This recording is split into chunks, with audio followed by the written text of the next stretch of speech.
costado del Leblon había una playa de cine muy a pila. Sí. Y si bien tiene la bola muy Sí, fuerte, sí, la conozco. desagradablemente fuerte. De entrada, tenía mi hijo más chico, tenía Sí. mi hijo. Yo lo agarré. Me parece que al traspabilizar cuando vio la bola, le iba a meter una piedra que no se vio. Yo pensé que me había quedado Con el coso. pero fue tan me quedaba violeta a los 4 días, a los 2 días. Si no, estoy respirando un poco. Pero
Hola, ¿cómo están? Muy bienvenidos a todos nuevamente, en nombre del Cronista Comercial, de la revista Apertura, del Banco Macro también, darles la bienvenida a quienes se están sumando a este segundo panel de una nueva edición de nuestro encuentro PYMES, de nuestro seminario de pequeñas y medianas empresas. Esta segunda parte va a estar moderada también por Flavio Canila, se le está sumando también nuestro director periodístico, Hernán Degoni. Quería agradecerles a todos por estar aquí con nosotros, agradecer también, por supuesto, a nuestros patrocinadores, a nuestros sponsors, quienes nos acompañan a lo largo de cada uno de estos seminarios, foros y encuentros que desarrollamos desde nuestro grupo de medios. Dejarlos ahora con quienes van a estar moderando este nuevo panel y agradecerles nuevamente por estar aquí con nosotros. Así que vamos a conocer ahora quienes patrocinan una nueva edición del seminario PYMES.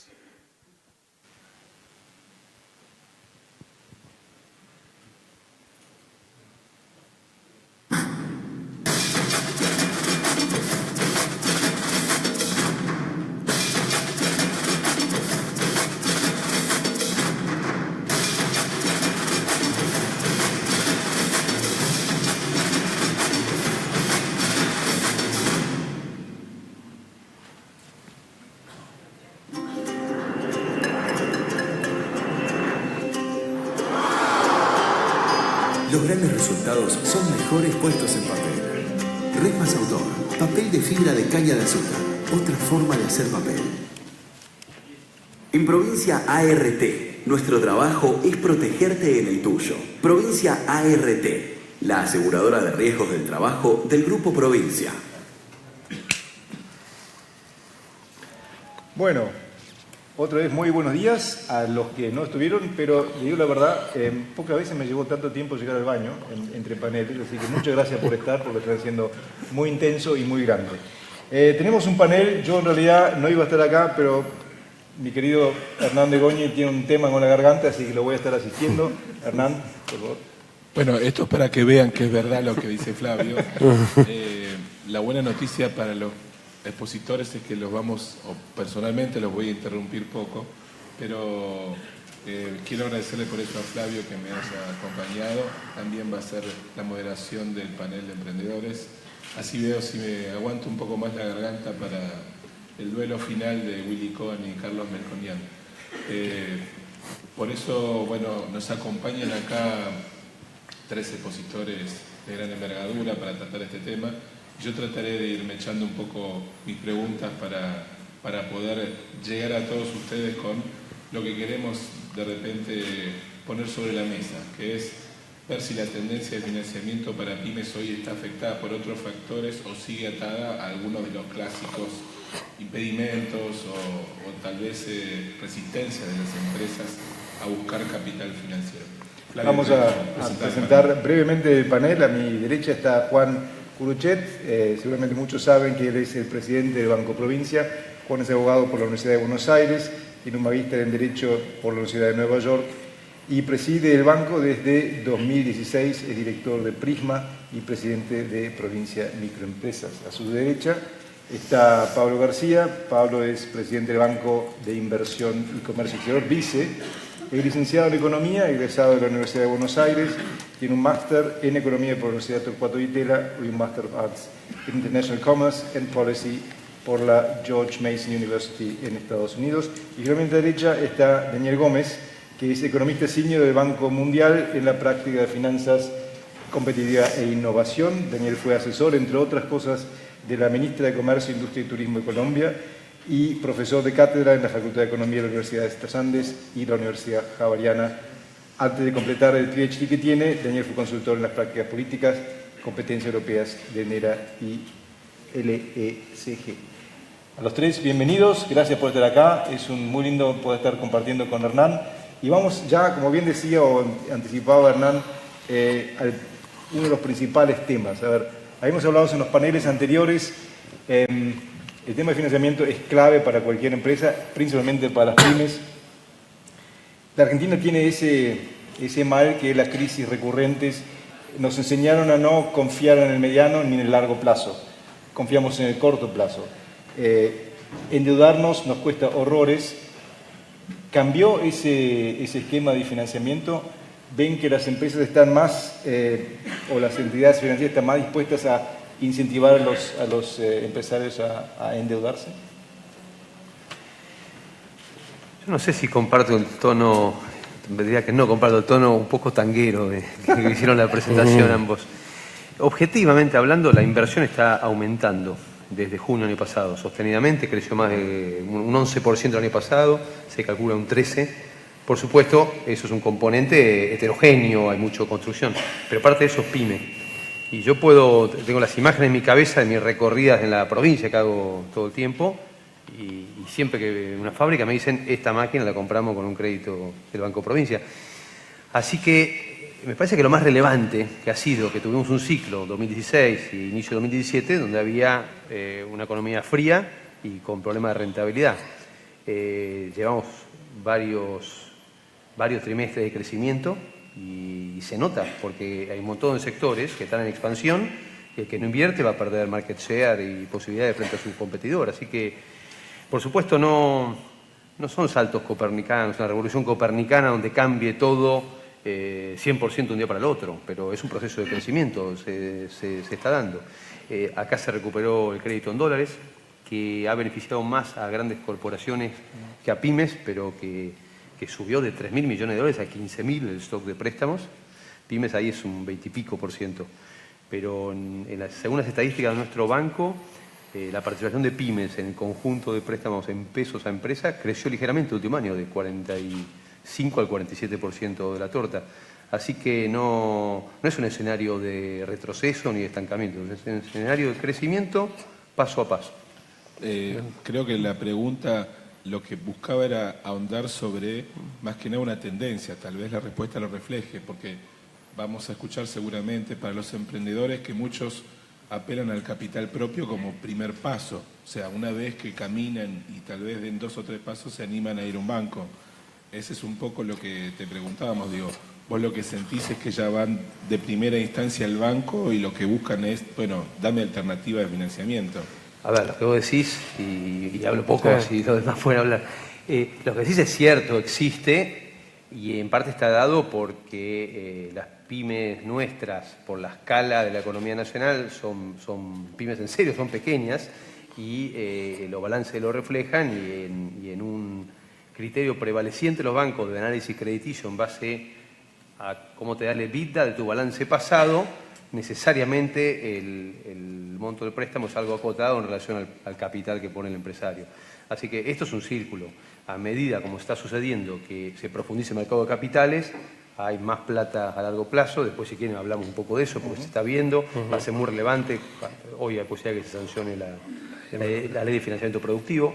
Hay un montón de instrumentos nuevos que creo que van a consolidar este proceso. El año pasado el crédito bancario creció el 50%. Es decir, cuando ves el crecimiento del PBI, una parte de la explicación es el aumento del crédito al sector privado, y este año venimos a un ritmo incluso prácticamente al 50% de vuelta, ¿no? En abril mejoró respecto de marzo.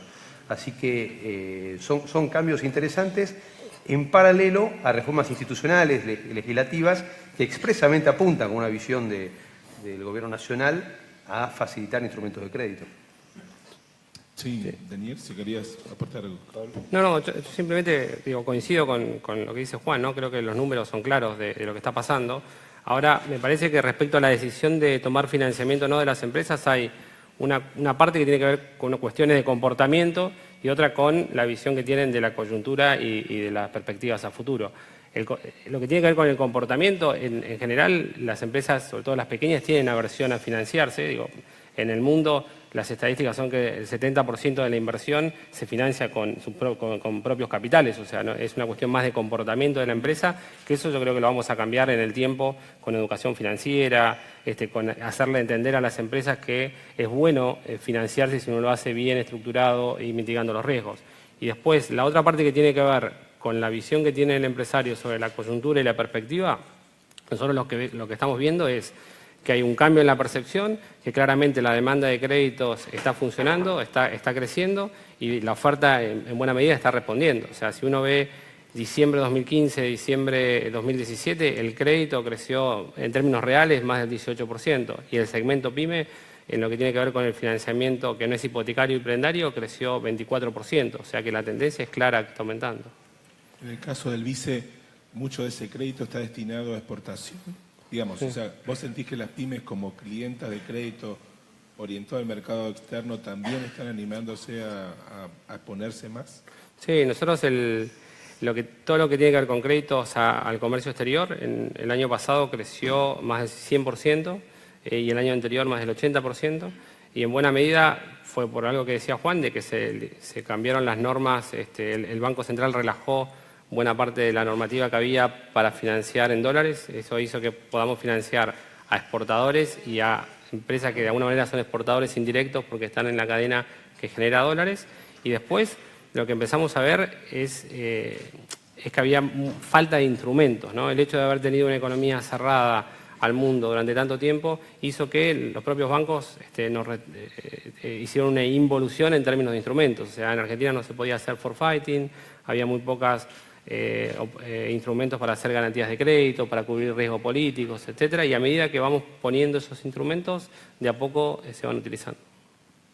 Pablo, en el caso de ustedes, Daniel, en el caso de ustedes que tienen una visión más desde afuera, quizás sobre lo que es la realidad argentina, ¿qué percepción tienen en cuanto al comportamiento de las empresas hacia el financiamiento? ¿Dónde habría que hacer más? ¿Dónde, digamos, el Estado podría apoyar más a través de las instituciones públicas? De acuerdo. Bueno, no, lo primero que mencionaría es que aún el sector financiero argentino en general es bastante pandito, ¿cierto? 14% del PIB en crédito, que se compara básicamente con Haití. Entonces, para el nivel de ingreso de Argentina, la penetración del sector financiero sigue siendo bajo. Está creciendo mucho, pero pues ese crecimiento se da a partir de una base bajita.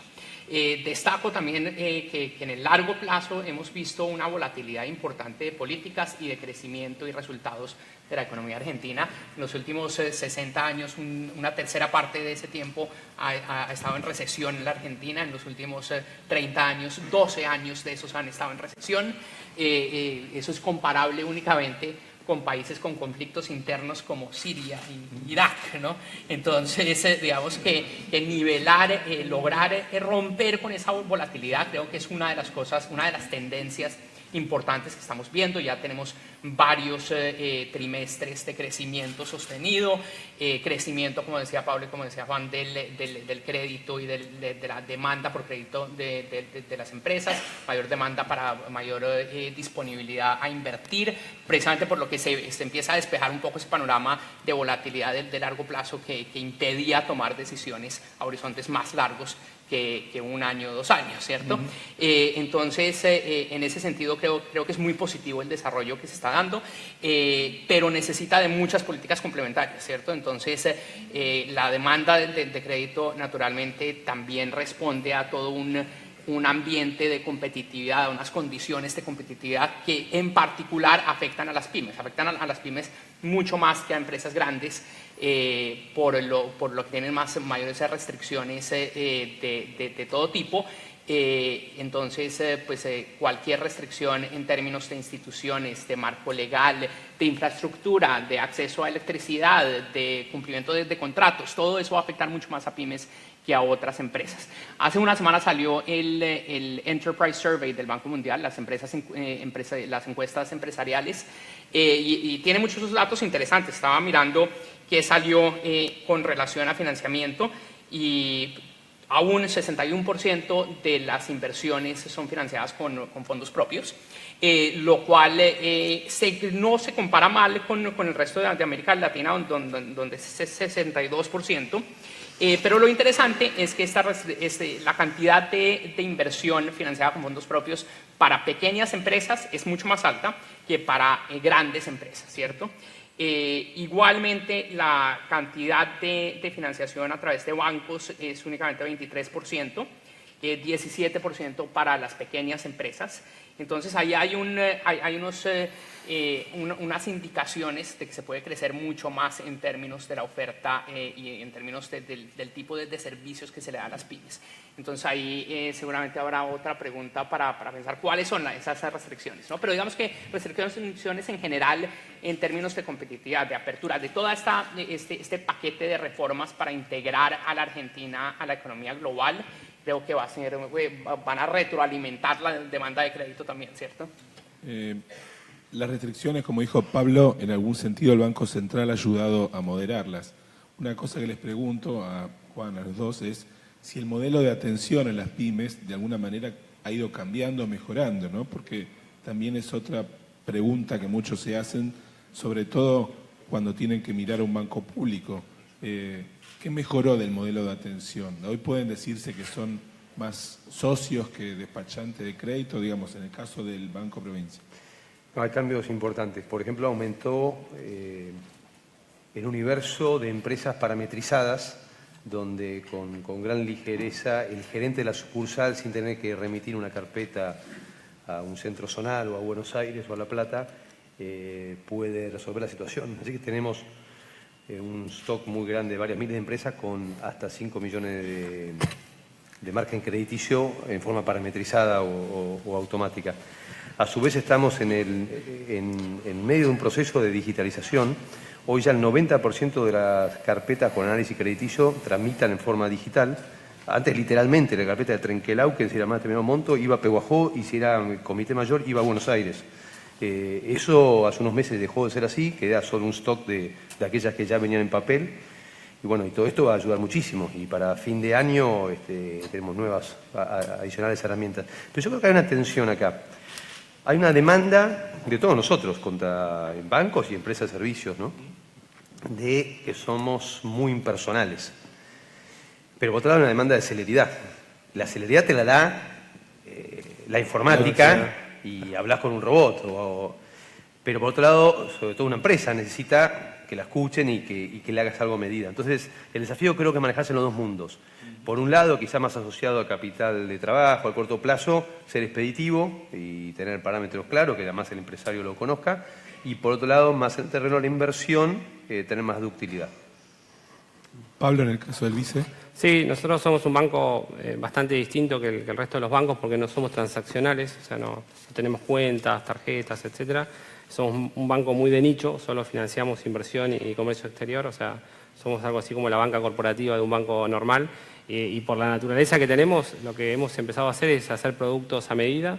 O sea, tenemos una línea específica para atender la problemática del Alto Valle de Río Negro de Neuquén, que necesita un tipo de producto distinto que lo que hicimos la semana pasada con el sector forestal de Misiones, etcétera. O sea, que hemos ido cambiando mucho a hacer productos puntuales y después el desafío más grande que estamos haciendo es lo que decía Juan, mudarnos al banco digital, ¿no? O sea, hoy por hoy estamos mudando todo lo que es comercio exterior a atención digital, o sea que la gente que opera con el banco va a poder hacer toda su operatoria de COMEX sin ir al banco, sin contactarse con ningún... Una duda, ¿el banco tiene oficinas en el interior? Sí, tenemos oficinas regionales en las provincias que atienden, hoy tenemos 16 oficinas en el interior que son oficinas regionales que no tienen atención al público, porque por nuestra naturaleza lo que hacemos es atender empresas, entonces no tenemos ventanilla, o sea, si uno va por la calle no la va a ver, pero está todo en la página de internet, digamos. No, pero digo, un exportador del Alto Valle puede ir a la oficina de Río Negro, digo, no tiene que ir a Buenos Aires. Sí, sin duda, pero de nuevo, lo que estamos tratando es que vaya a la página de internet,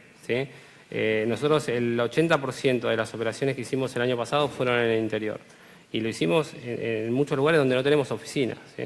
¿Por qué? Porque empezamos paulatinamente, cada una de las nuevas líneas de crédito que estamos sacando, las sacamos para que se pueda aplicar por internet, para que el análisis crediticio se hace con scorings parametrizados de forma remota y todo el legajo crediticio se puede hacer de forma digital, ¿sí? Es un desafío, o sea, cualquiera de ustedes que haya lidiado con el vice me va a decir, bueno, en realidad no es tan así, es verdad, o sea, lo tengo clarísimo, pero es un proceso que estamos de a poco mudando todo a la parte digital. Podemos invitarlos a que prueben, a ver, digamos, Sí. que entren a la página del vice y que lo traten de hacer. Juan, lo mismo, digo, ya 90% Sí, ojo, que si das clic quedas endeudado, ¿no? Así bueno, esa no es la idea. Daniel, te hago un pedido a una pregunta para vos, justamente que nos dieron ellos dos. De la visión del Banco Mundial, ¿qué visión tienen en cuanto a, bueno, en un mundo dominado por la transformación digital, qué les queda a las pymes y cómo ven otros mercados de la región? ¿Qué está más avanzada en las pymes en otros mercados de la región en cuanto a lo que es la transformación digital y qué deberían hacer las pymes argentinas en ese sentido? No, entonces creo que es un mundo de oportunidades que va a beneficiar al mundo pymes. ¿En qué sentido? En el sentido de que lo que hemos encontrado, y hace una semana precisamente lanzamos un informe regional del banco acá en Buenos Aires. Lo que hemos visto es que la adopción de tecnologías digitales por parte de empresas, en particular pymes, aumenta la productividad significativamente y también aumenta la demanda de empleos. Entonces se tiene un efecto de aumentar productividad, aumentar demanda de trabajo para pymes en particular, pero para todo tipo de empresas.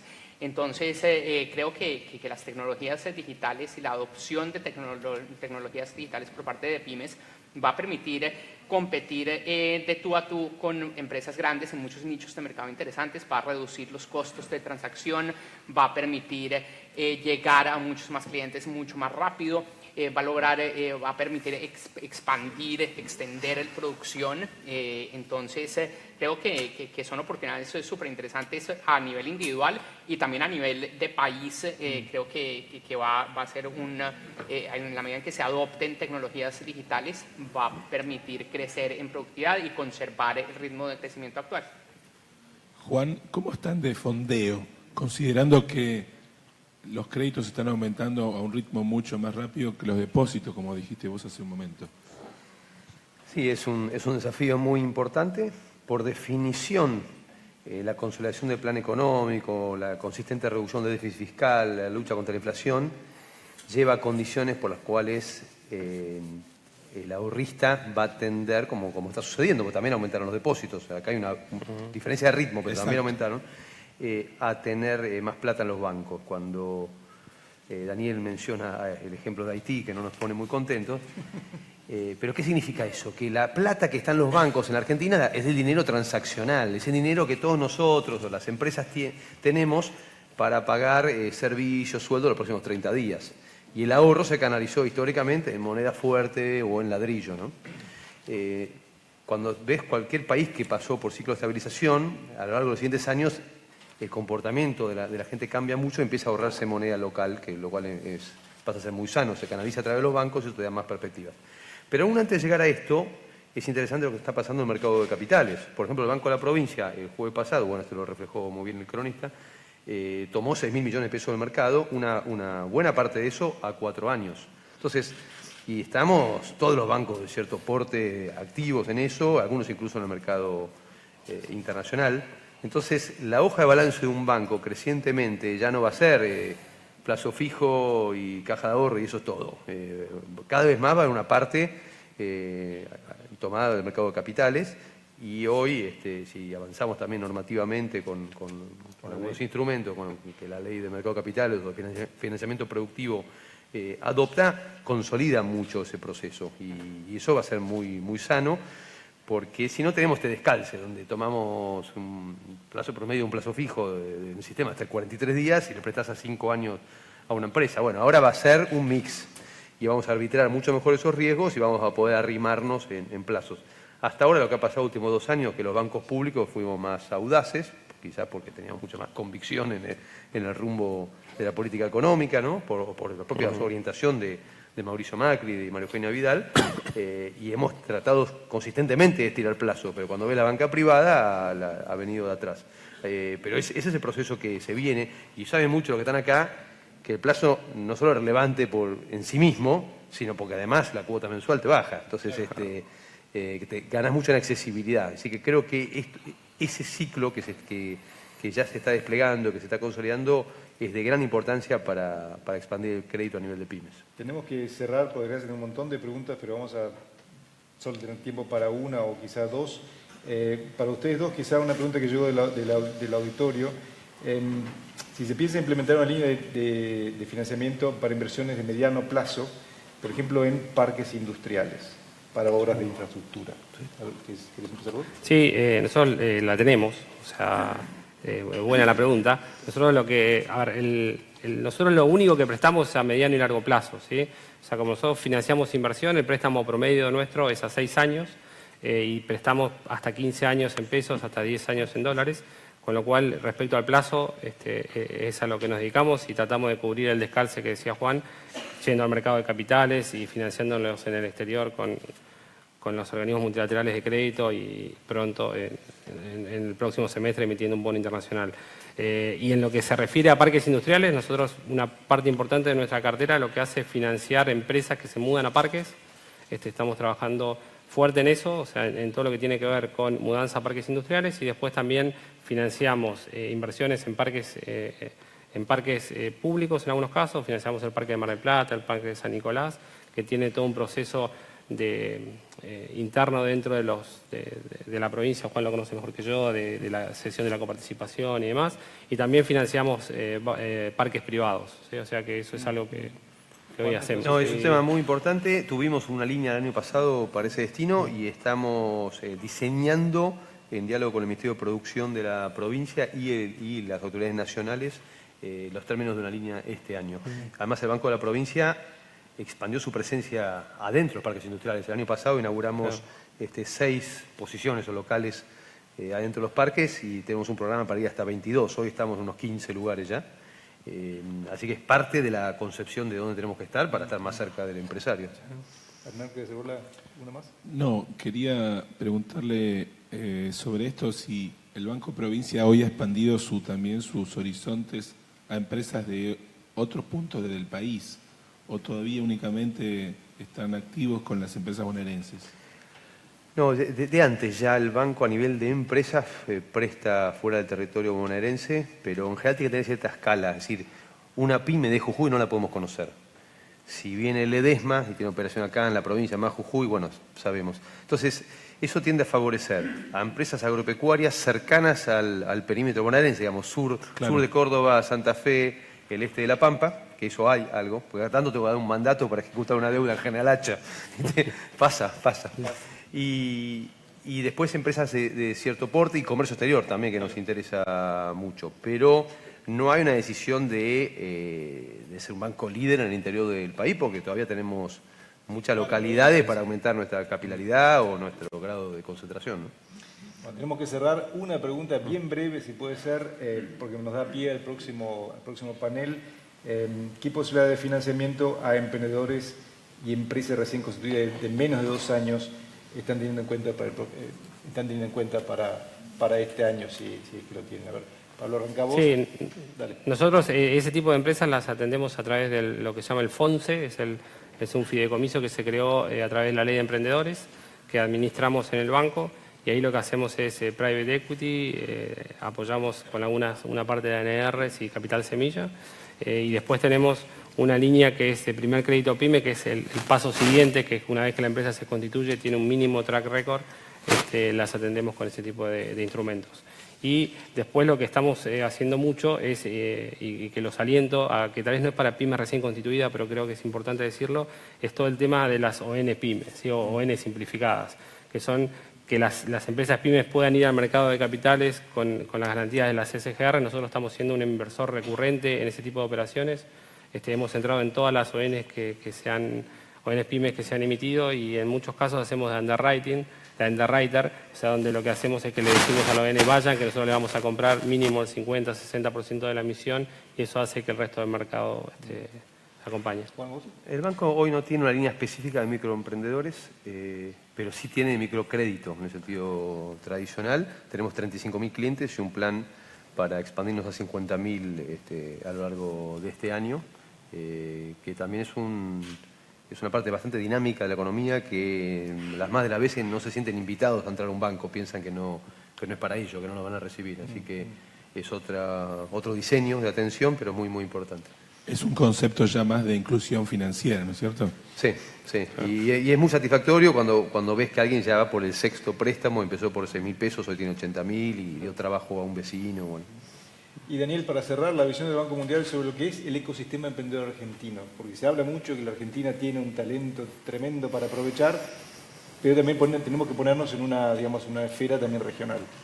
De acuerdo, entonces en todos los indicadores regionales Argentina está mejor que todos los demás países en términos de capacidades humanas, capital humano, ahí sobresale, hay cosas muy interesantes en sectores de frontera realmente, en sectores de biotecnología, nanotecnología. En la Argentina. En la Argentina, pero es una economía muy dual, ¿cierto? Entonces hay todavía 30% de informalidad, una cantidad de empresas de productividad realmente baja que no tiene acceso a crédito, que no tiene acceso a capital humano adecuado.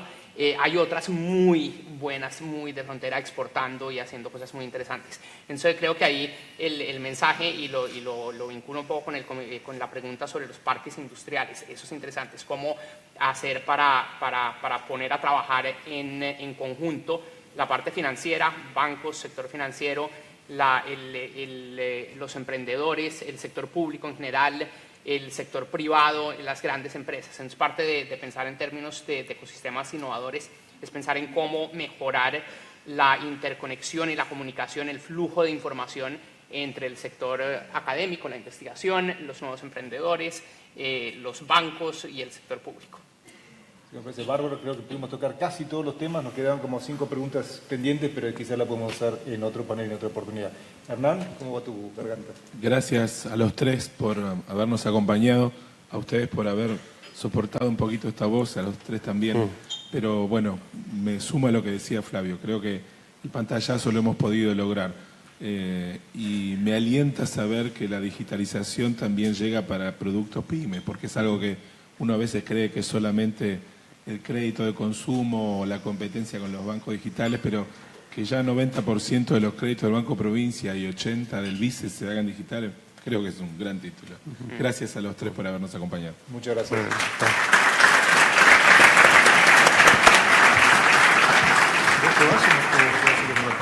Si querés hablar 10 minutos, me quedo, si no me voy. Después del panel. No, en principio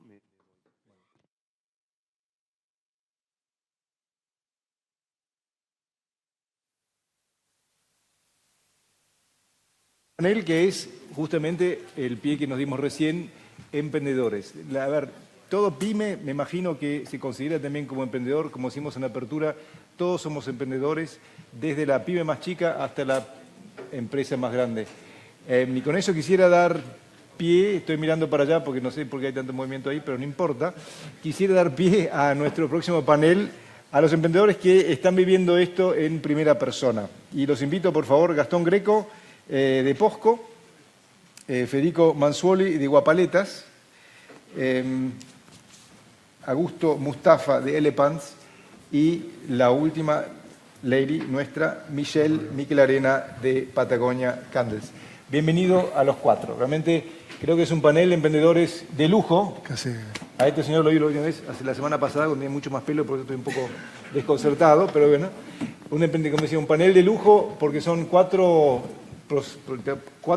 proyectos que en los últimos año y medio generaron un gran impacto sobre lo que es el mundo empresarial y en cuanto a lo que puede llegar a ser la aspiracional para lo que es la nueva generación de empresarios en Argentina. Así que mientras se van ubicando, bienvenidos los cuatro y arrancamos quizá con vos, Federico, Guapaletas.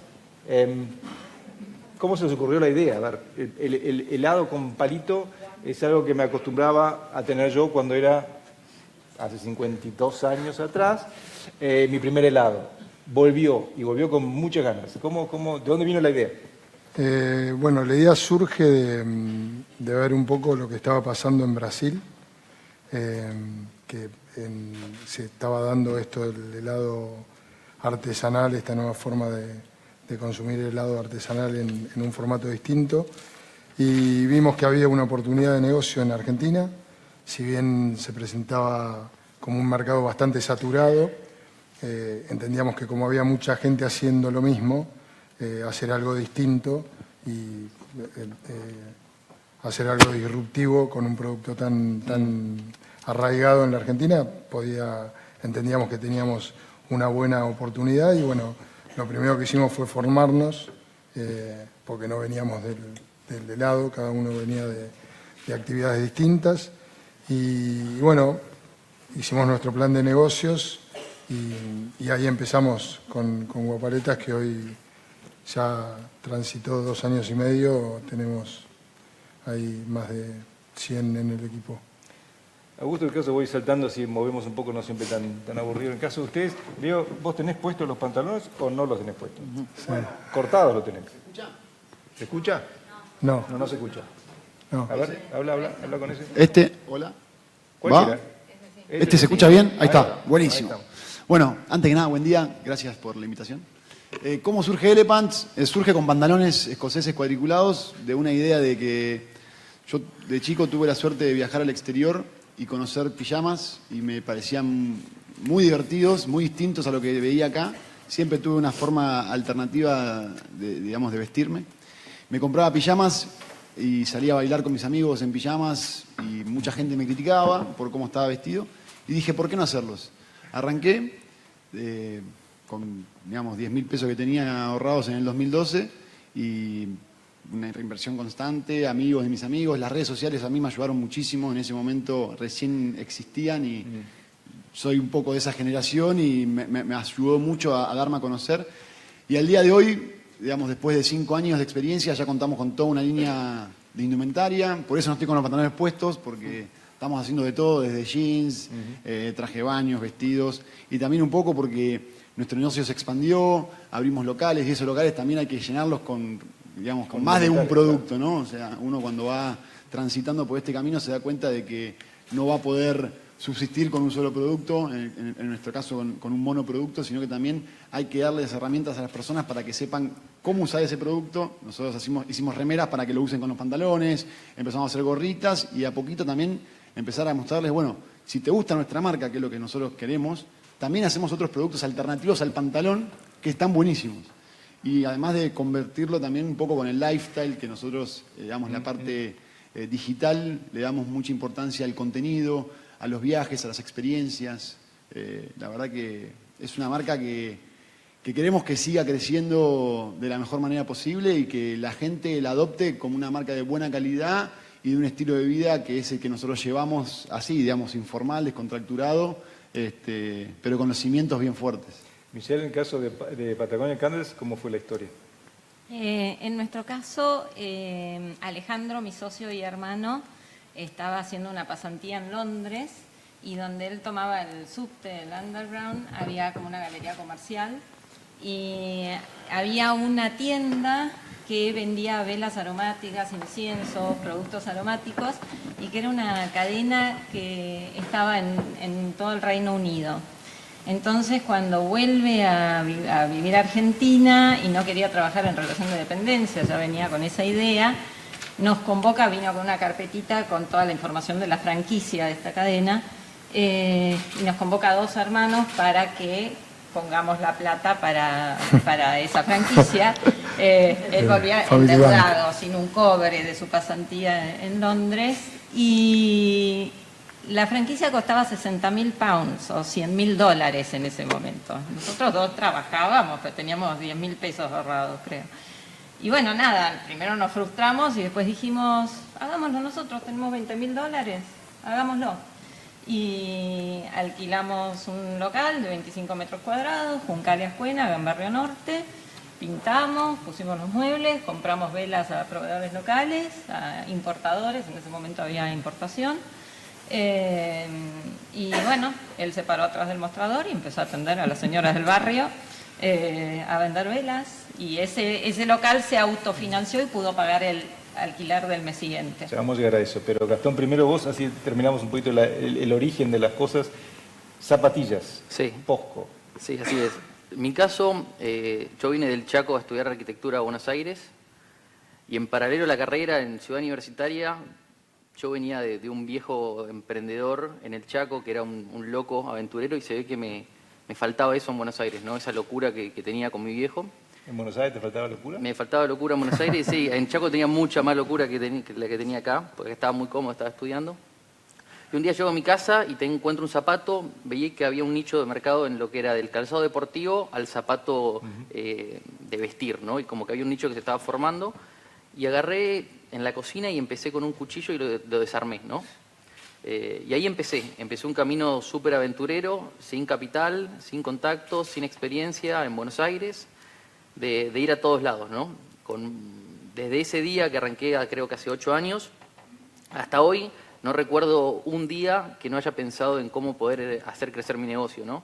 Me costó muchísimo, con una curva de aprendizaje muy dura, hasta que la marca y el producto fue tomando forma. ¿Y por qué hicimos esta presentación? Porque es helados, pantalones, velas, zapatos. Emprendedores hoy son mucho más que las historias que se escuchan de los unicornios, del software, y estos 4 tuvieron éxito y creo que muchos ya están pensando y ya están en el exterior. El paso para dar eso seguramente fue la financiación, y algunos ya empezaron a contar un poquito cómo fue la idea, cómo superaron ese objetivo. ¿Cómo hizo cada uno? A ver, Federico, en el caso de ustedes, que tienen incluso ahora una planta en la cual fue el presidente Mauricio Macri, ¿cómo dieron el paso de financiación para poder llegar a la próxima dimensión? Bueno, nosotros tuvimos 3 saltos de escala. Los 2 primeros, la inversión inicial fue propia, porque digamos, no conozco otra forma en Argentina que la propia, para empezar. Y la verdad que vendimos todo, digamos. Cuando digo vendimos todo. No vendí mi casa porque si no mi mujer me mataba, pero fue lo único que quedó en pie. Y después fue reinversión, un poco lo que decía Augusto, digamos. Fuimos reinvirtiendo. Y bueno, y en el tercer salto de escala, sí ahí, como bien decías vos, la visita de Macri nos ayudó bastante. Sí ahí pudimos acceder a la financiación con los bancos de la mano de las SGR. Porque obviamente los bancos están atados de manos con el tema de los 2 balances y demás. Pero sí es un país difícil en el tema de poder, digamos, creo que nos debemos mucho en el tema de la financiación para los proyectos, ¿no? Y vos decís SGR como la Sociedad de Garantía Recíproca. En el caso de Augusto, de ustedes. Mira, a nosotros nos pasó algo, sobre todo al principio, ¿no? que fue muy interesante, que teníamos un producto de alta rotación, o sea, el pantalón que yo había arrancado fue muy demandado y muy requerido por los consumidores, porque yo te estoy hablando del año 2012 cuando arranqué, que muy por el tema de redes sociales me sirvió muchísimo.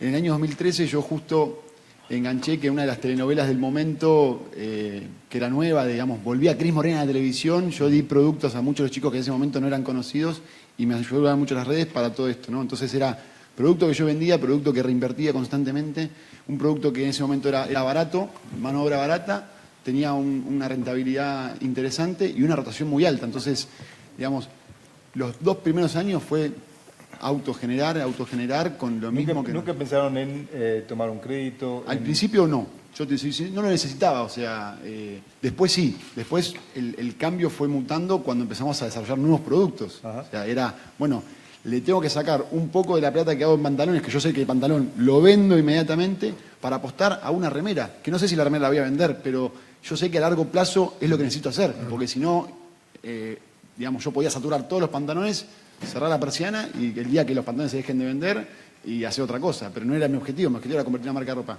Y siempre fue reinversión constantemente hasta que empezamos a poder acceder a los créditos. O sea, Elepants SRL nace en el 2015, o sea, 3 años posteriores, porque yo cuando arranco tenía otro trabajo y recién a finales de 2014 me pude dedicar 100% al proyecto. Hasta empezar a ordenar un poco todo digamos, ese tema administrativo. Recién en el 2016 pudimos acceder a algún que otro crédito bancario. Hoy es algo que también nos sigue costando, que necesitamos muchísimo para poder seguir creciendo y sobre todo para ordenar, digamos, la empresa desde ese lado. Estamos trabajando en eso. Michelle, en el caso después los $20.000 iniciales que lo tuvieron que rascar por donde fuera posible, ¿cuándo vino el próximo paso para decir, bueno, vamos al banco, vamos a una SGR como el caso de Guapalete? Los $20.000 iniciales y después al año siguiente pusimos $14.000 más para abrir una segunda tienda más grande ya en la misma zona. Y hasta ese momento el emprendimiento estaba pensado como una cadena de retail que le comprábamos a proveedores y a importadores. A partir de ese segundo local empezamos a fabricar, mi hermano, que soy el CEO de la empresa, empezó a fabricar, a probar con moldes, una cocinita en el depósito de ese local. Y desde ahí le empezamos a vender a Falabella, por ejemplo, a hacerle marca propia, desde un cosito así. Eso permitió empezar a explotar todos los canales de comercialización posibles. desde el retail al cliente final, a tiendas multimarca mayorista, las grandes superficies con los supermercados, que empezamos haciéndoles marca propia, y también marcas blancas, bueno, las marcas blancas, ¿no? Y a partir de ahí la empresa se pudo autofinanciar. Y hasta hace muy pocos años que no tenemos la opción, que no tuvimos la opción de crédito, hasta que no nos ordenamos mucho financieramente, todos los números y todo. Hace unos años ya tenemos acceso al crédito, pero la empresa, el crecimiento fue todo autofinanciado, lo cual eso se traduce en tiempo. Lleva muchos años crecer solo con capital propio. Es decir, lleva muchos años y cuesta mucho cada paso y estás al límite todo el tiempo. Gastón, en el caso de POSCO, había dicho, partió toda una locura de construcción y después decir, bueno, quiero apostar a este segmento. ¿Cuándo dijiste vos, tenemos que dar otro tipo de paso, no alcanza con el esfuerzo que podemos generar nosotros, sino que tenemos que ir a algo más ordenado, más institucional? Creo que fue un crecimiento orgánico, pero desde el día cero siempre fue como el espíritu de la marca y mi espíritu. Yo arranqué con capital propio también, 5.000 pesos que me dio mi vieja, que los cuidé como si fuese un lingote de oro, porque con eso medio que lo hice durar mucho tiempo.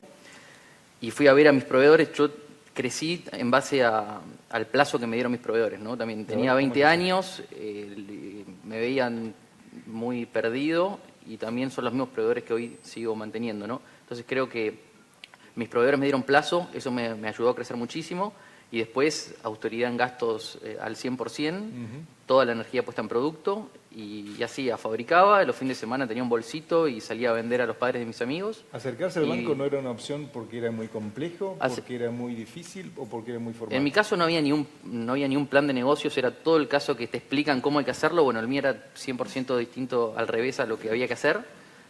Era un aprendizaje constante. Empecé atacando a padres de mis amigos o personas en el primer ciclo, los cuales tenía 20 años, no sabía para dónde iba, entonces tampoco me generaba esa confianza para que un inversor tampoco te pueda dar capital. No al principio, pero llegó. Y después más adelante, bueno, cuando las cosas empiezan a tomar forma y administrativamente también uno se va conformando, es más fácil también aplicar a ir al banco y pedir un préstamo, aunque también lleva su tiempo, es una opción. Otro, digamos, recurso que es clave para cualquier empresa, en el caso de los emprendedores, entra a jugar bastante rápido cuando se empieza a crecer, creo, es el de el recurso laboral, la mano de obra, el talento. ¿Cómo lo solucionó cada uno de ustedes en cuanto a financiar justamente ese crecimiento? Dijeron, bueno, vamos primero con uno. ¿Cuánto digamos, resistencia hubo? Digo, tomo una persona, me genera mucha responsabilidad. ¿Cómo fue en el caso de Guapaletas? Bueno, nosotros cuando planteamos el plan de negocios sí definimos que nos teníamos que sobreestructurar. Como para ponerlo en una imagen, el pesista olímpico tiene 10 segundos cada 4 años. Si no entrena ese músculo, esos 10 segundos no está listo. Entonces nosotros, bajo ese principio, lo que definimos es, sabíamos que nos teníamos que sobreestructurar y nosotros, eso nos llevó a tener una estructura bastante pesada, porque sabíamos las aperturas que íbamos a tener planificadas, lo que necesitábamos vender, teníamos que hacerlo antes y capacitar antes. Entonces ese fue un gran desafío, por eso para nosotros es tan sensible la variación en la venta, digamos. Nosotros hoy tenemos, como te decía, un equipo de más de 100 personas que a veces se hace bastante difícil de llevar adelante, pero entendemos que con el plan de expansión que tenemos ya estamos en el punto de quiebre o a punto de llegar al punto de quiebre donde realmente esto va a dar el resultado. Pero si no, no hubiéramos podido crecer de la manera que crecimos ni estar donde estamos, ¿no? Gastón, ¿en el caso de ustedes? En el caso también de forma orgánica, a mí me llevó un tiempo grande poder contar el primer empleado. ¿Cómo? O sea, ¿qué sería un tiempo grande? Y 2 años. Yo manejé 60 cuentas, las manejaba todas solo yo. Compraba, vendía y como en paralelo a la carrera también, hacía un poco todo junto y llegué a manejar 60 cuentas hasta que pude encaminar mi camino, dije así no va más, y pude contratar mi primer empleado. Como fue un crecimiento con capital orgánico, era o contrataba a una persona de recurso humano o la ponía en producto, ¿no?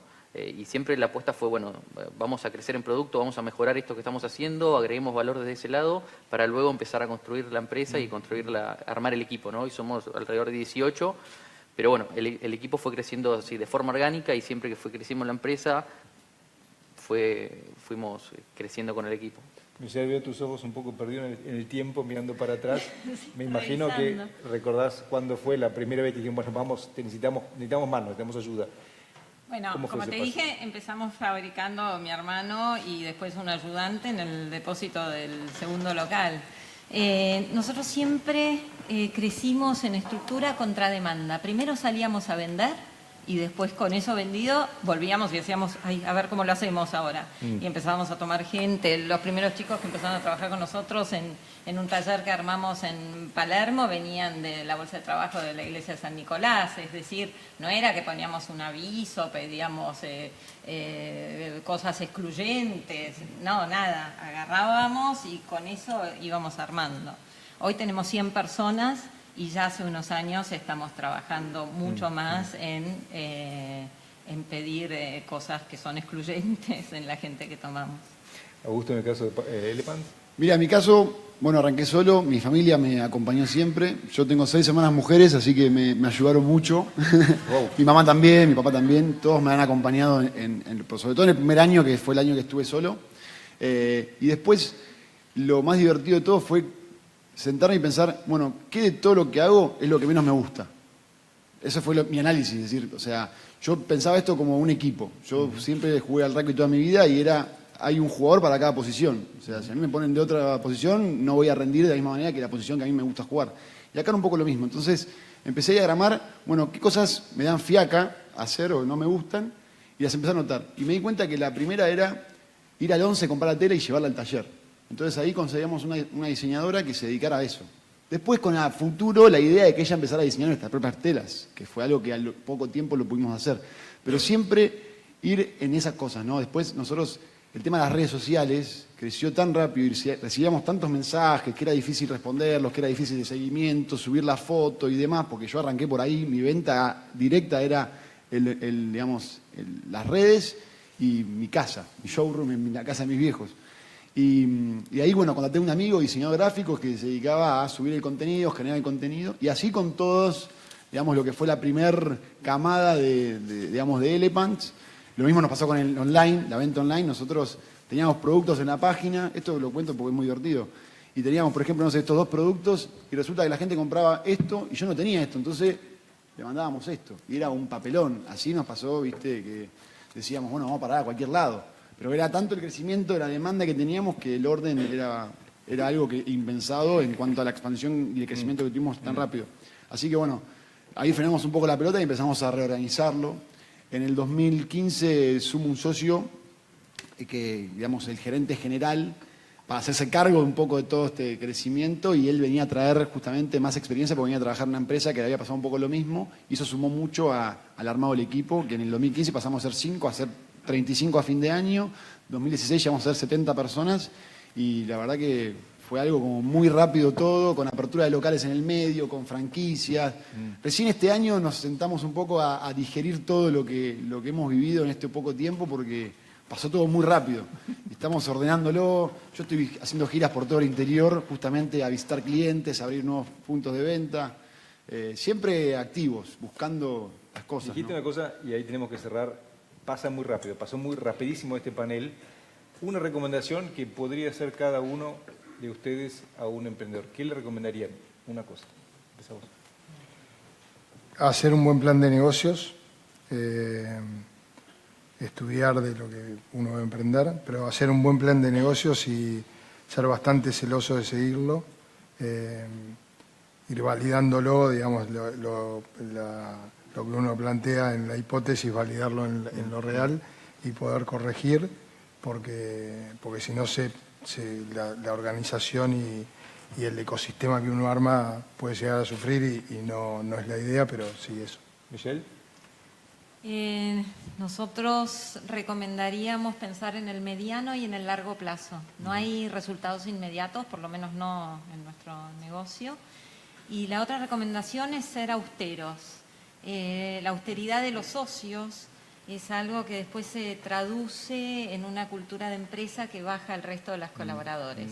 Si vos estacionás la Q5 a los 2 años de empezar en la entrada, y eso da un mensaje y después no alcanza para pagarle a los proveedores, da un mensaje raro.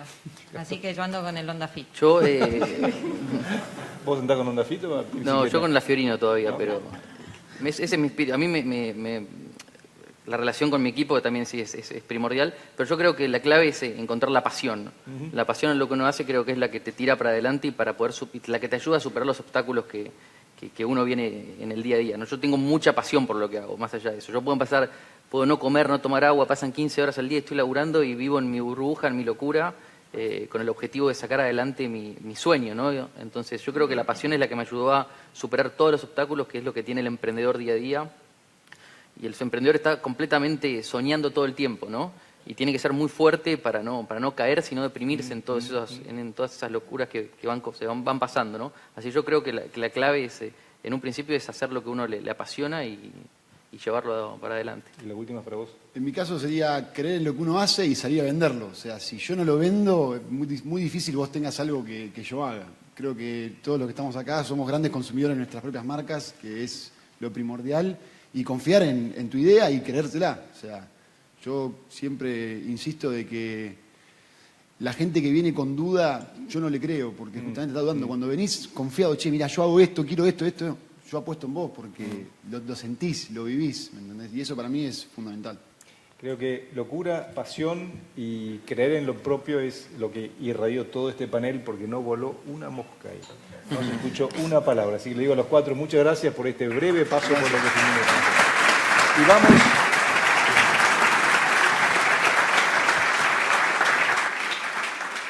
Y vamos al próximo panel, que es todo de mi querido Hernán Begoni, que va a ser, como dijimos, el duelo final entre dos grandes. Muchas gracias.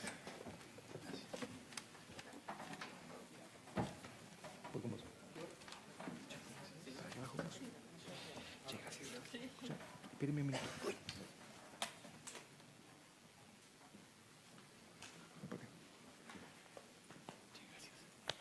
¿Te llamó la productora? No. Bueno, hoy no va a ser la semana que viene, ¿puede ser? Sí. El miércoles. Sí.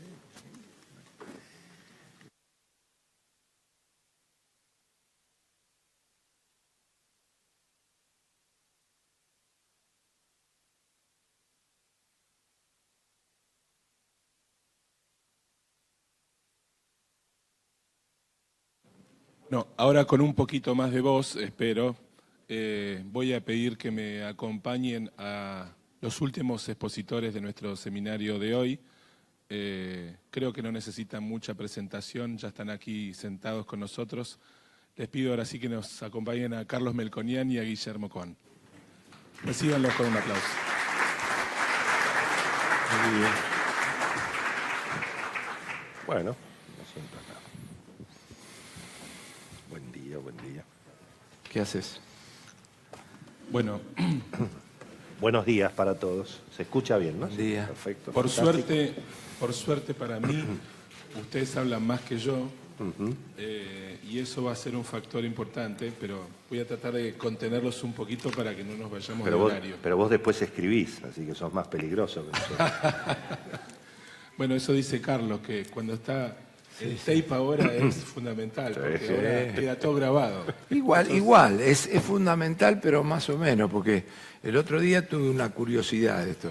Había ido de los Leucos, que les hago propaganda.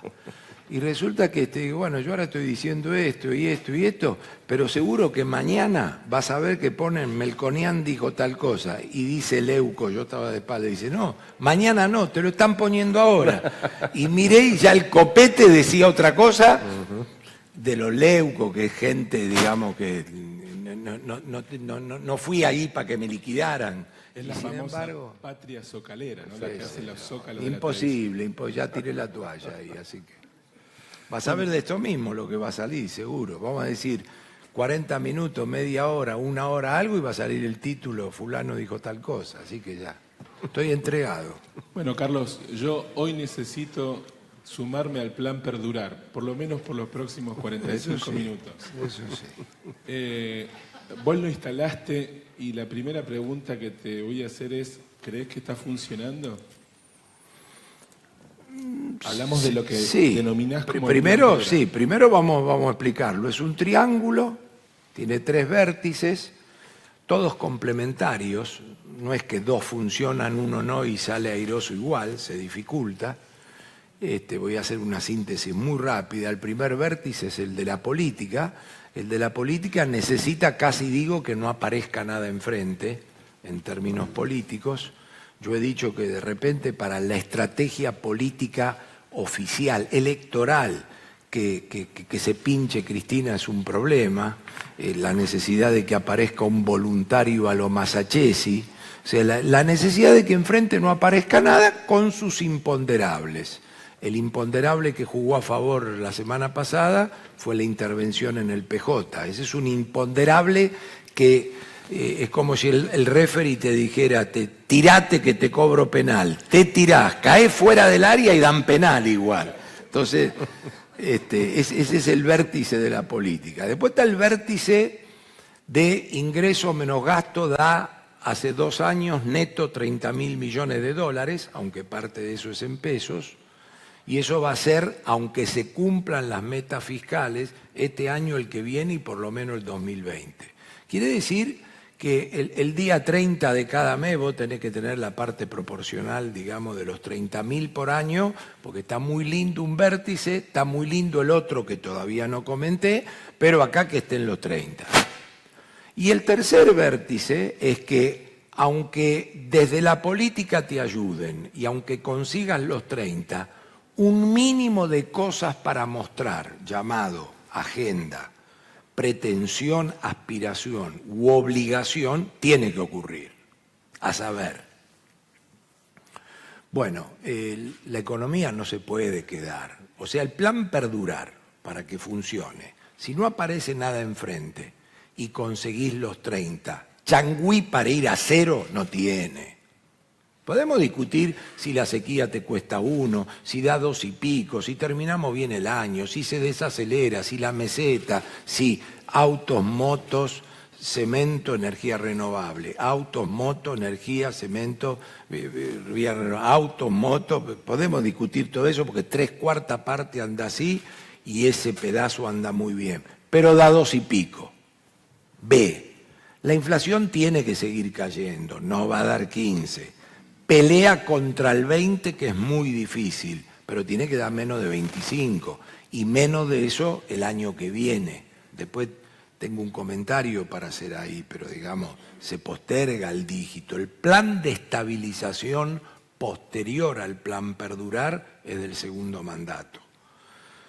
Después tenés el tipo de cambio. El tipo de cambio para el periodo del plan perdurar y muy especialmente para el año que viene, no se puede ni atrasar ni adelantar. El achanchi los 20, ni atrasar ni adelantar.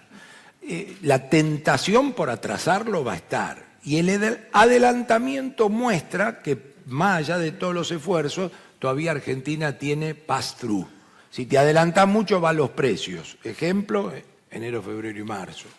Salarios. No se puede ni atrasar ni adelantar. Terminó la magia de digo 15 la inflación para que no se me desborde, pero viene la corrección. Y si no viene la corrección, se cae dramáticamente el consumo. Entonces, los números fiscales genuinamente están mejorando porque lo previsional va a dejar plata, porque el revalúo va a dejar plata, porque le van a sacar al Banco Nación plata en forma permanente como viene ocurriendo, más sus utilidades del año 2016. Entonces, eso le da genuinidad. Más alguna cosita respecto a esto que el propio gobierno hace carry trade con la plata que consigue Caputo y la pone el Banco Nación.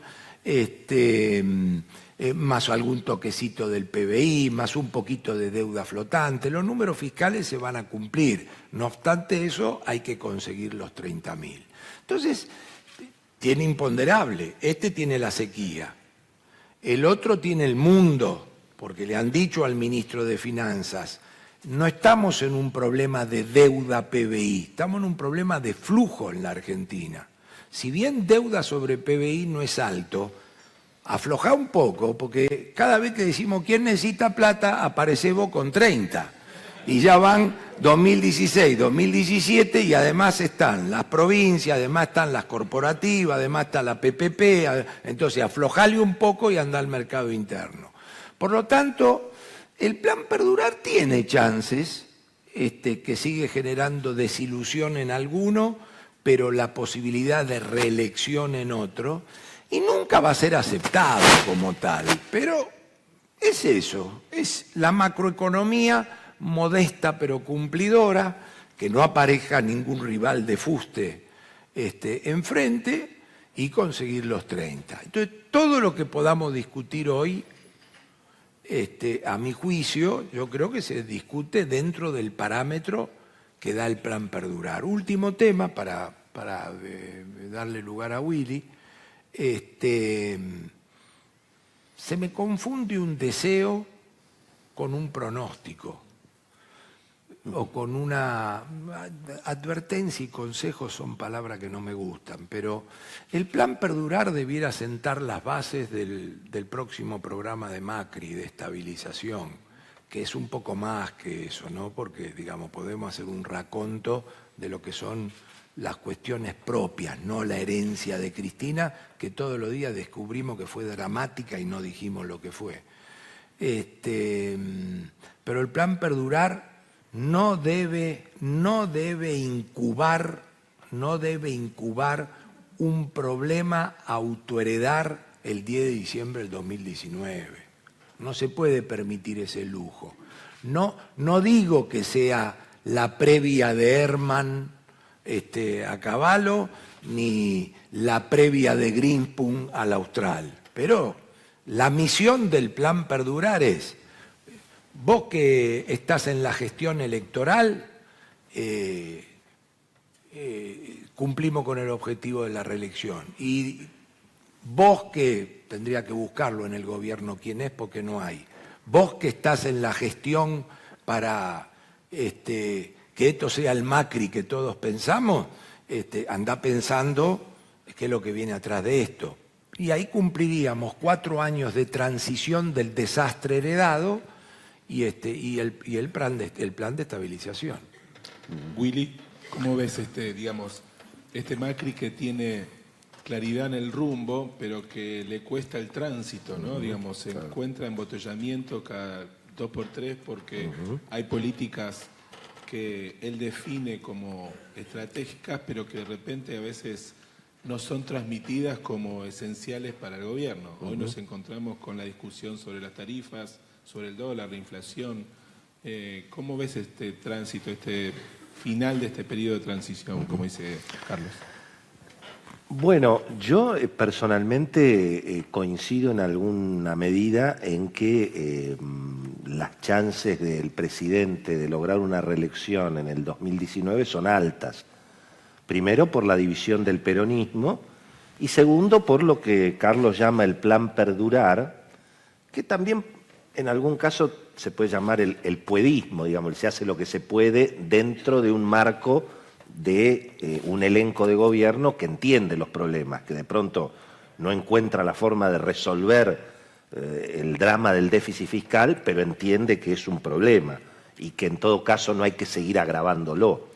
De modo que yo coincido con Carlos en que efectivamente están alineadas de alguna manera los planetas con los cirigos, que podemos ir a algún detalle en ese sentido, la situación internacional, la disponibilidad de financiamiento para Argentina, el proceso, digamos, que me parece que es un proceso que todavía está nuevo en Argentina, es decir, por hacer una comparación que todos tenemos en la memoria, que fue la gestión de la Rúa. De la Rúa llegó al gobierno cuando ya el proceso económico estaba bastante golpeado, veníamos de una recesión, había tipo de cambio fijo, Argentina no generaba 50 millones de toneladas de granos a los precios que están hoy, no había habido blanqueo, es decir, me da la sensación de que hoy Argentina está, en todo caso, en un proceso donde recién le están empezando a prestar.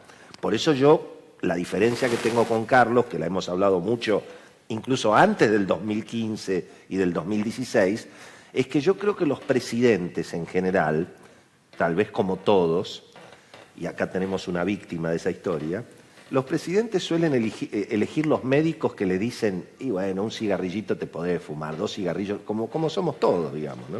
Es decir, y en alguna medida, si el gobierno sigue teniendo financiamiento, es decir, si después del 2019 el gobierno sigue teniendo financiamiento, bueno, yo no estoy tan seguro que, digamos, el presidente vaya a optar por un programa de estabilización económica al estilo clásico, en la medida en que pueda seguir zafando de eso, porque tiene financiamiento, porque gana las elecciones, porque al mismo tiempo aún el modelo gradualista tampoco, digamos, es un modelo tal como lo estamos viendo ahora, donde, bueno, en alguna medida sí llueve, sí el gobierno efectivamente logra que el gasto público no aumente más que la inflación, puede haber una convergencia eventualmente de largo plazo, como plantea el gobierno, claro, siempre y cuando la sociedad tenga paciencia, haya financiamiento. Hoy, por ejemplo, estamos discutiendo, según el título del panel que nos toca, la cuestión del comercio exterior, ¿no? Entonces yo estaba mirando una nota que apareció hoy en El Cronista, mi diario obviamente de cabecera, y vos fijate que hay un informe de HSBC con Kantar y demás cráneos, está Oxford Economics, no sabía que tenemos a Cambridge Analytica y a Oxford Economics en este caso, que dice que las exportaciones argentinas dentro de práctica hacia el 2030 van a ser 130.000 millones de dólares, hoy son 60.000, ¿no? Ahora, ojalá que esto ocurra, pero, de lo que pueda pasar de acá al 2030. 130 con 60, claro. ¿En una visión optimista o Claro. mediocre o pesimista? No, es una visión optimista en principio, es decir, duplicar las exportaciones. Pero duplicarla en 10, más o menos en 10 años. 12 ¿no? años. Bueno, pero digamos, la pregunta que yo formulo es, mirando, yo creo que no, donde estamos hoy me parece que es bastante optimista, porque en realidad, ¿cuál es el problema que yo veo, en definitiva, en la discusión o la falsa discusión respecto del gradualismo o el no gradualismo? Bueno, la decisión política que eligió el presidente de no hacer el ajuste en forma más profunda al inicio de su gobierno, le alivió una situación eventualmente de crisis política en esa primera parte del gobierno. Pero se compró un dolor de cabeza el presidente prácticamente para todo su mandato, yo creo que para el primero y para el segundo, que es básicamente, bueno, el modelo del atraso cambiario para financiar el déficit fiscal, que al mismo tiempo se combina con otra novedad en la Argentina, si uno mira la historia, que es el récord de presión impositiva. Nosotros hemos tenido épocas de atraso cambiario en los 70, en los 80, en los 90, en el 2000 también, digamos, pero no teníamos el nivel de presión, no se pagaban los impuestos que se pagan hoy, por lo menos en el terreno de las pymes o de las personas. En los 80 pagarían impuestos las multinacionales, no era la presión impositiva. Es decir, hoy tenemos para el sector privado una especie de doble Nelson, una Argentina que es muy cara para entrar, es cara para producir, es cara para contratar, es cara para exportar, y al mismo tiempo con una presión impositiva récord.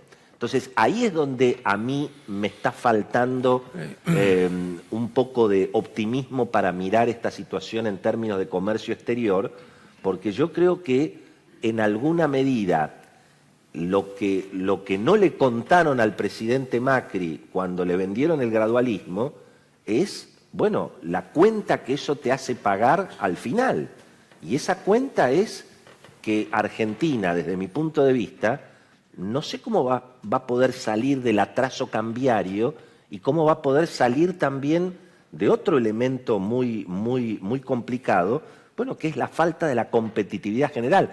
Es obvio que los costos del transporte son caros, es obvio que Moyano, digamos, contribuye a que la logística sea cara, pero la logística es cara en Argentina, primero porque los impuestos en toda la cadena, bueno, son récord en la cadena de logística, y segundo porque tenemos un tipo de cambio atrasado y una necesidad al mismo tiempo de tener tasas de interés muy positivas, porque al mismo tiempo esa estabilidad de alguna manera del tipo de cambio, y bueno, es contra 27% de tasa de interés.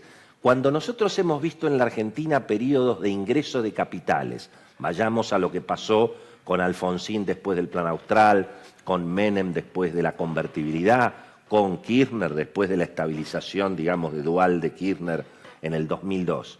Bueno, se tiene que recomponer poder político, se tiene que definir y estabilizar la situación inflacionaria y de tipo de cambio. Si uno mira lo que pasó en los periodos donde Argentina tuvo fuerte ingreso de capitales y fuerte expansión de la economía, bueno, nadie trae dólares a un país donde no se sabe quién manda. Da la sensación de que eso Macri lo va resolviendo. Pero fíjense que aún ganando las elecciones de punta a punta, como las ganó el año pasado, no pudo pasar una reforma laboral, prácticamente no pudo pasar una reforma impositiva relevante, ya ahí por el problema del déficit fiscal, y las dificultades que tiene desde el punto de vista de opinión pública. Vos prendés la televisión y parece que el gobierno no llega a fin de año. Es decir, aún ganando las elecciones, esa recomposición de poder político de Macri siempre está más cuestionada. Y para terminar, nadie trae dólares si cree que hoy el dólar vale 20 y dentro de un año va a valer 30. Y si bien hoy parecería que la situación está estabilizada en el tipo de cambio, está estabilizada, pero la inflación no está resuelta, porque no está resuelto del todo el ajuste.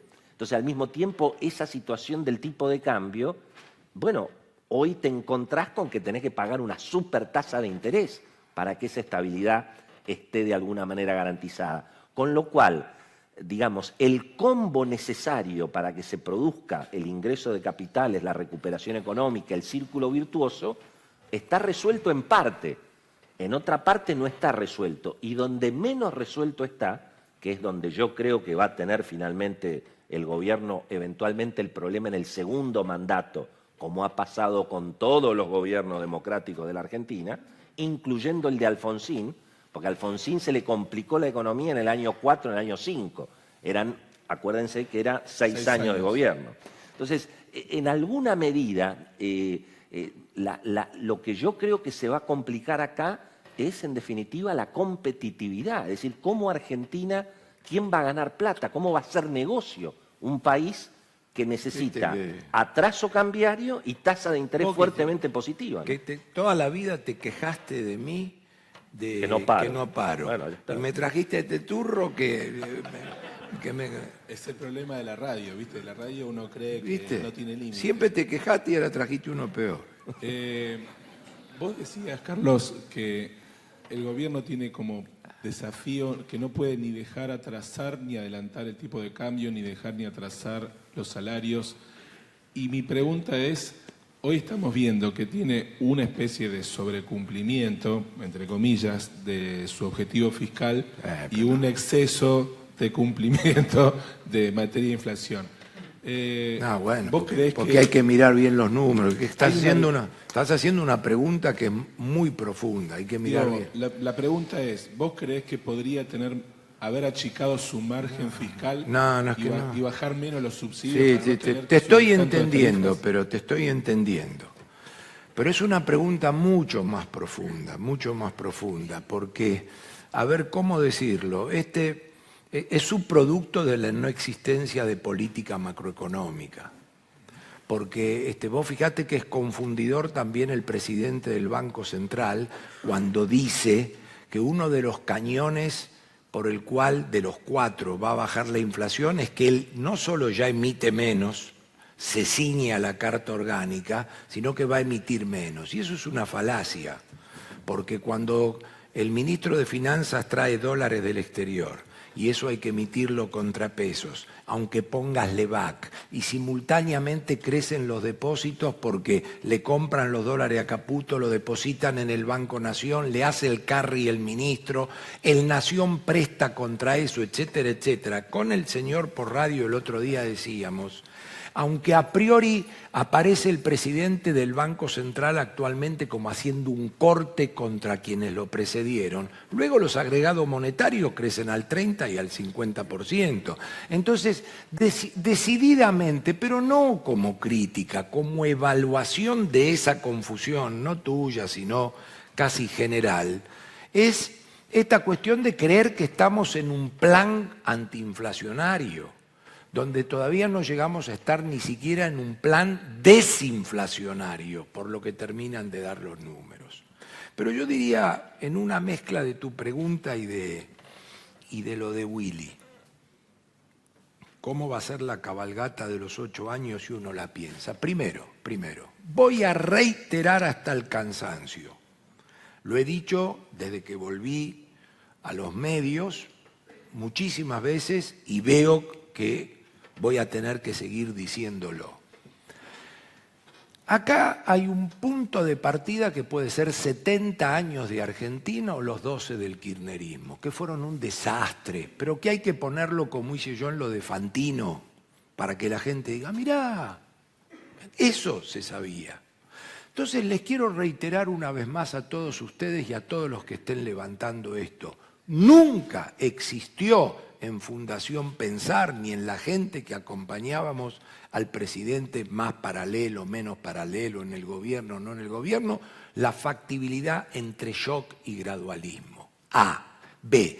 Eso hoy se tradujo a que parte de este gobierno les encanta discutir contra los que se fueron del dólar de 9 pesos o contra los que proponen bajar el gasto público 15 puntos. Les encanta esa discusión, porque aprovechan y se meten como Gardel en el medio.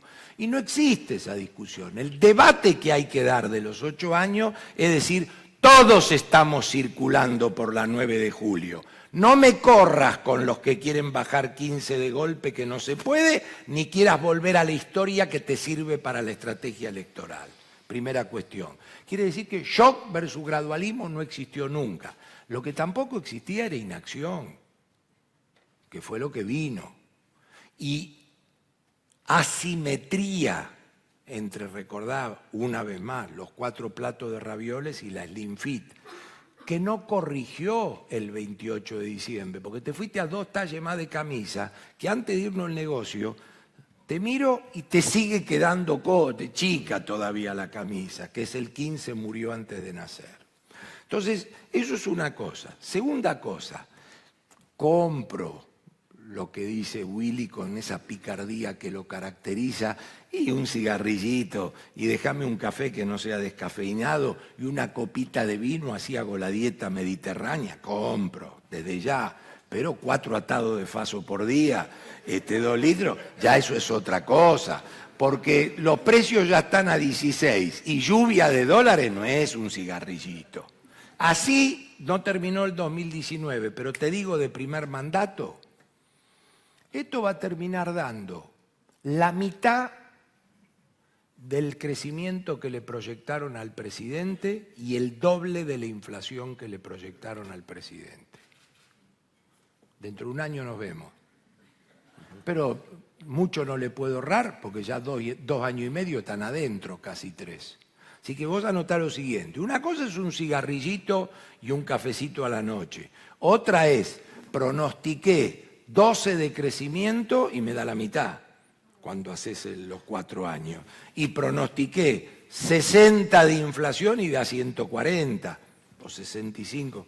Que son 4 años. Entonces te quiero decir, ahí al desastre inigualable que recibimos, que tiene ese problema, cuando lo escuchaba yo a Willy y le meté la competitividad, la exportación, qué gasto bajás, etcétera, etcétera, casi digo te pegás un tiro en las pelotas.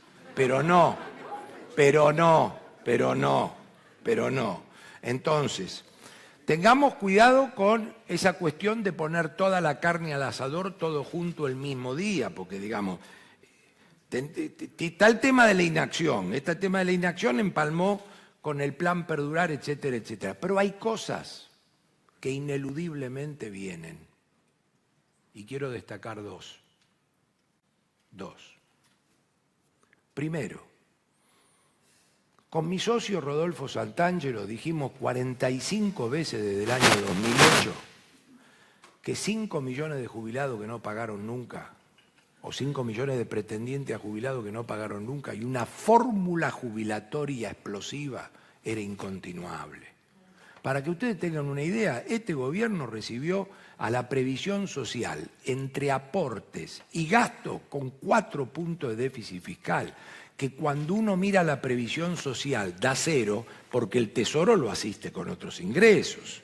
Entonces dijimos, esto va a ser imposible. Después vendrá la gobernabilidad, todas esas prioridades.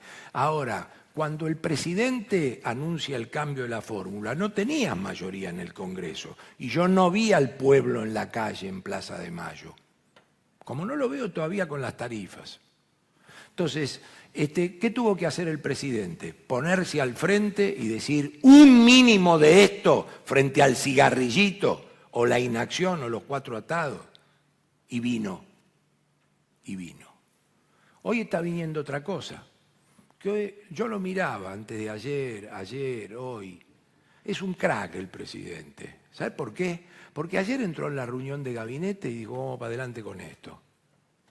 Porque que el cristinismo quiera retrotraer, que el peronismo racional, razonable, quiera bajar los impuestos. Es un atajo que hay ahí sobre 4.000 millones de pesos mensuales de tarifas en Buenos Aires y Ciudad, 1.000 son impuestos.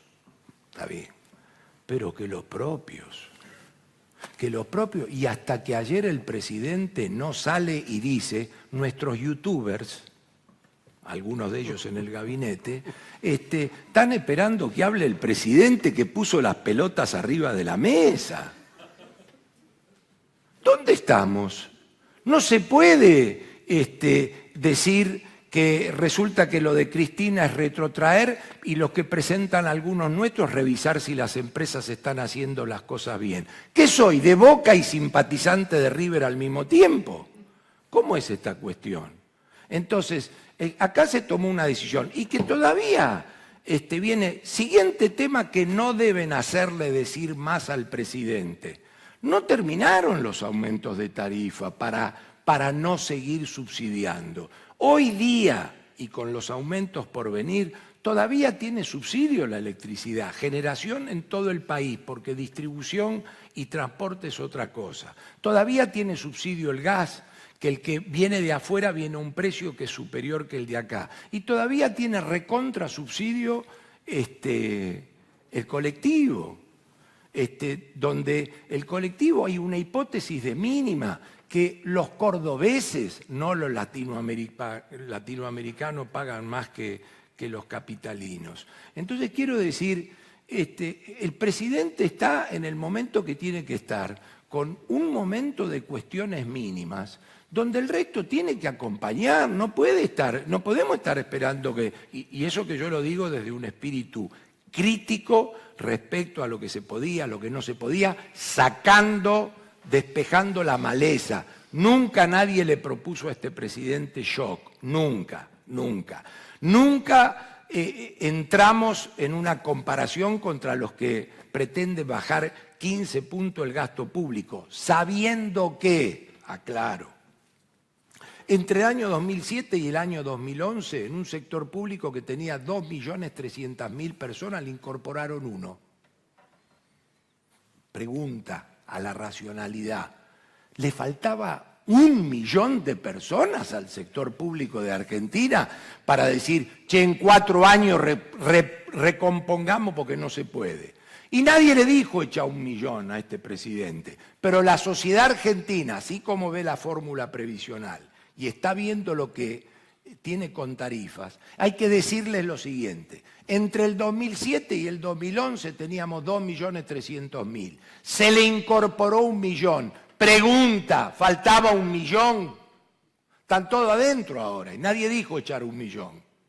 Pero quiero decir, estas cuestiones no fueron un cigarrillito y un café. Nunca hubo shock y gradualismo. Y el siguiente tema es que no podemos esperar que el presidente en la reunión de gabinete diga, vamos para allá, contra, insisto, uno que era sabido la retroactiva, otro que quiere los impuestos y que yo, porque tiene que encontrar, todos tienen que encontrar políticamente dónde se ponen. Pero los nuestros también están buscando políticamente dónde se ponen. Entonces, no puede hablar al presidente para que a partir de ahí se anime el resto, porque si no, el costo de la... Han dejado que el costo del ajuste es Macri, bueno, lo propio. Pero ahí aparece algo interesante, que es que esa presión en alguna medida de lo que Carlos dice los nuestros, que básicamente es una parte, digamos, de la alianza parlamentaria que tiene el presidente con la Unión Cívica Radical o una parte y digamos, la coalición cívica, en alguna medida es lo que muchas veces en privado el presidente presenta como, bueno, las dificultades para haber avanzado en forma más profunda respecto del problema de la herencia recibida. Como a nosotros los periodistas nos interesa hablar de lo que viene para adelante, no de lo que pasó, porque en definitiva la elección, digamos, de política económica y de cómo armar su equipo económico, el presidente ya la hizo, y la hizo hace 2 años y hoy estamos donde estamos. Ahora, el amigo Melconian está diciendo últimamente algo que a mí me parece interesante y que lo acaba de decir también hace un ratito, que es, ¿y qué vamos a hacer de aquí hasta el 2019? En el sentido de decir, vamos a seguir acumulando atraso cambiario, atraso tarifario. Yo personalmente creo que no es que el gobierno va a tener la tentación de atrasar el dólar y atrasar las tarifas el año que viene. La información que yo tengo es que el gobierno tiene la decisión de hacerlo. Es decir, en la medida que pueda, dado que se tomaron las decisiones que se tomaron políticamente al principio del mandato, hoy al gobierno no le queda otra. ¿Qué va a hacer el gobierno? ¿Va a salir a acelerar la devaluación? Fíjense lo que pasó en diciembre. Ahora, ¿por qué ese pass-through de alguna manera a los precios de la devaluación de diciembre la estamos observando hoy? Y bueno, porque cuando Macri llegó al gobierno, el stock de Levac era 300.000 millones de pesos y hoy se multiplicó por 4, como se multiplicaron por 4 todos los pasivos monetarios, porque además el gobierno acumuló 35% de inflación en el primer año, 25% en el segundo, Dios quiera que sea 20% en el tercero. Eso es casi 80% de inflación que en alguna medida ni siquiera está contemplado en los aumentos de tarifas que hubo para recuperar parte del descalabro heredado. Entonces, me da la sensación de que en alguna medida ese plan perdurar para ganar las elecciones en el 2019, que es un dato muy importante para el mundo económico, para el mundo de la inversión, no es un tema menor que el proyecto de Macri sea un proyecto consolidado de 8 años. Ahora, la realidad es que el trabajo para el segundo mandato de Macri va a ser tan complicado tal vez que el que tocó enfrentar cuando, es decir, Macri se hereda a sí mismo con problemas no resueltos de la herencia que recibió de Cristina, más lo propio que agregó, entre otras cosas, un punto de déficit fiscal por la reparación histórica a los jubilados. Un gran tema de discusión. Que fue tema de discusión y que fíjate porque lo estaba notando y lo dijo Willy, así que lo aprovechamos. Ese no está dentro de si fuiste shock o gradualista eso. Eso está dentro de la frase célebre de Julio Grondona que decía, la que van al ángulo y son inatajables, pero la que van a la tribuna no las ventas vos adentro. Entonces, el Fondo de Reparación Histórica, que no sé si lo siguen usando, no lo siguen usando en términos de populismo, no está dentro de las cuestiones de shock y gradualismo. A. Y B, también fresquito porque lo acaba de decir Willy. Un día Rodolfo Santangelo presentó un cubo. ¿Viste el cubo que tenés que ir haciendo? El de los colores. El de los colores. Tocas uno y se te mueve el otro. Y cada cubo era una cara macro. Era uno la tasa de inflación, otro el tipo de cambio, que había que subirlo pero que no haya pass-through, otro el nivel de actividad, pero que tiene que subir pero no haya inflación. Tanto, claro, pero que no haya inflación o que no genere conflicto en el sector externo, otro el déficit fiscal, otro el nivel de salarial, que sea lo suficientemente bueno pero que no te aleje de la competitividad, etcétera, etcétera. Y en aquel momento nosotros dijimos, muy fresquito, recién arrancaba todo, son muchos objetivos sin instrumento y en una política macro que está entre que no existe y es asimétrica.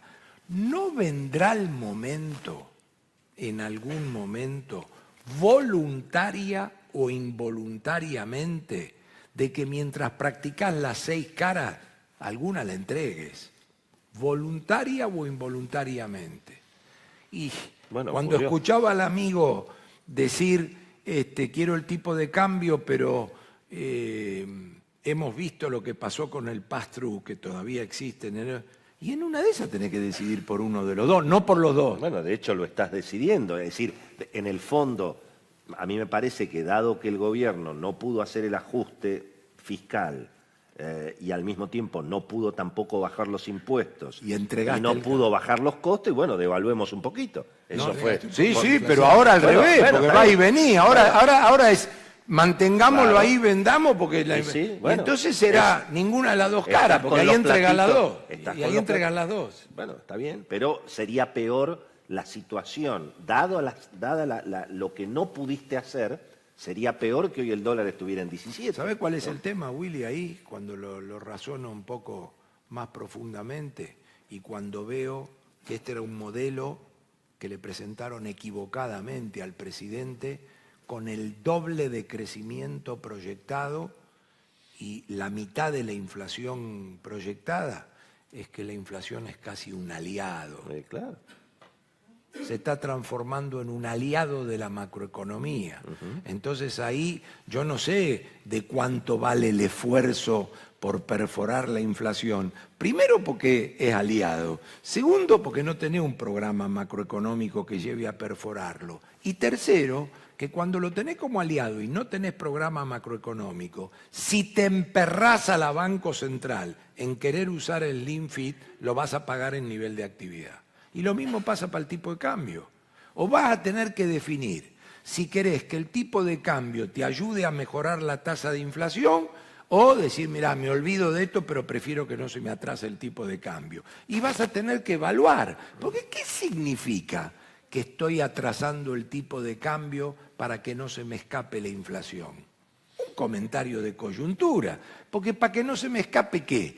¿De 21 a 23? ¿De 22 a 24? ¿Qué estoy ganando con eso? Entonces, no va a ser cosa que entre que estaba en 17 y lo llevé a 20 porque me preocupaba, pero ahora lo clavo en 20 porque me preocupa la inflación. Y te diría, dentro de 3 meses te preocupa el 20 clavado de nuevo. Bueno, pero esa es la cuenta, esa es la cuenta que ni el chicha gobierno... ni limonada. Claro, pero estamos de acuerdo, pero esa es la cuenta que hay que pagar, bueno, por haber elegido un camino gradual, o lo que el gobierno llama que es un gobierno, lo que es un camino gradual, que al mismo tiempo el gobierno, digamos, presenta que ganó las elecciones gracias a eso. Sí, o por lo menos hay un sector del gobierno que está convencido de que si no se hubiera adoptado ese camino, no se hubieran ganado las elecciones. Como el plan Perdura. ¿No? Este es un poco el problema, ¿no? Willy, Carlos, tengo que decirles que el tiempo se nos terminó. Yo sé que podríamos quedarnos acá hasta que nos traigan algo de comer. Lamentablemente eso no está incluido en el seminario, pero lo que quiero agradecerles es la honestidad intelectual con la cual cada uno de ustedes pone su opinión, su evaluación, su diagnóstico, para tratar de que nosotros entendamos con un poquito menos de eufemismo, diría, lo que tenemos por delante en materia de economía. Creo que a mí me quedó muy claro. Trataremos de hacer honor, como dice Carlos, de que mañana...